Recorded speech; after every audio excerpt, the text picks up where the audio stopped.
folks, and welcome to another episode of StreamSense. This one's a little bit different because this game's actually quite a bit older. 2017, there was a game released called Cuphead that I had not played yet, but we decided to do a little competition between me and one of my streamer friends, Rogue Yoru. If you do not already follow him on Twitch, then you probably should, because he is a great streamer. But we decided to see who could finish the game Cuphead fastest.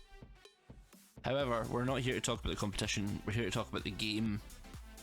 Cuphead, it's a boss fight 2D shooting platformer is the only sort of way that I could probably try and describe it.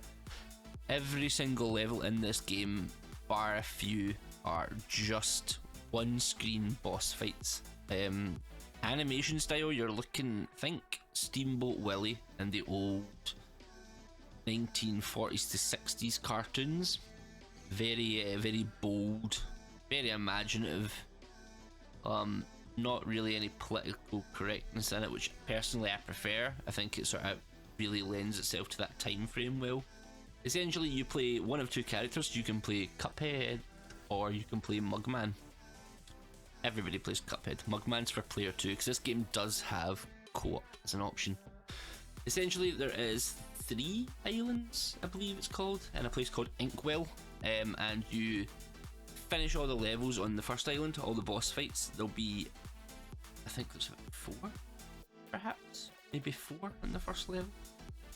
Anyway, you fight all the boss fights. There's a run and gun level, which is you're basically trying to get to the finish while hordes of enemies fly towards you, and all you got to do is make it to the end, almost like a sort of side-scrolling shoot 'em up like Contra. Got your boss fight, and you'll have a mausoleum level, which uses one of the main mechanics of the game, which is called parrying. Basically, anything pink in this game is a parryable item, and when you parry something, it charges your super. You have 2 weapons which you can change, you can buy them from shops with the coins that you earn from the run and gun levels.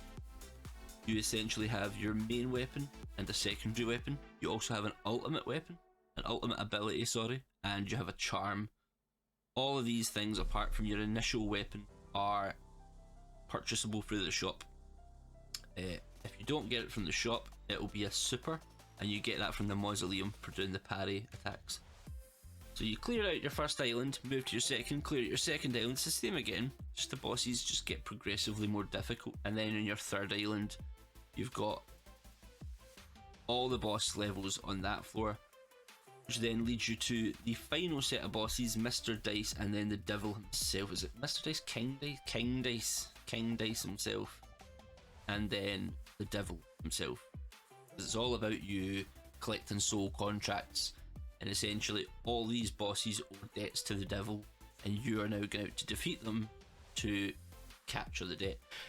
So when you're talking about it from a non-story perspective, Cuphead is known for being extremely difficult. That is the big thing. It's very much one of these games where it's trying to frustrate you, it's trying to rage quit you. It seems super unfair at times, but it's always fair. It's just difficult. You have a dash to try and avoid what you can avoid, but sometimes there is so much going on the screen that it's really hard. I loved it personally. Every single time that you defeat a boss, it is just the greatest feeling because they are so hard, especially as you get further on. The background footage that you can see is one of the last bosses in the game. That's the ghost train boss. It was horrific. But you know what, see, when we beat it, it was all happiness from there on in. Yeah, there's not really too much else to say, guys. It's not an expensive game. We finished the game, I think I finished it in just under 5 hours, and I think Yoru was maybe about 6. So it's certainly not like a long game. We have not 100%ed it. You get a grade system at the end of the levels, so if you want 100% it, you can get that grade to an A+ on all the levels. I didn't manage it.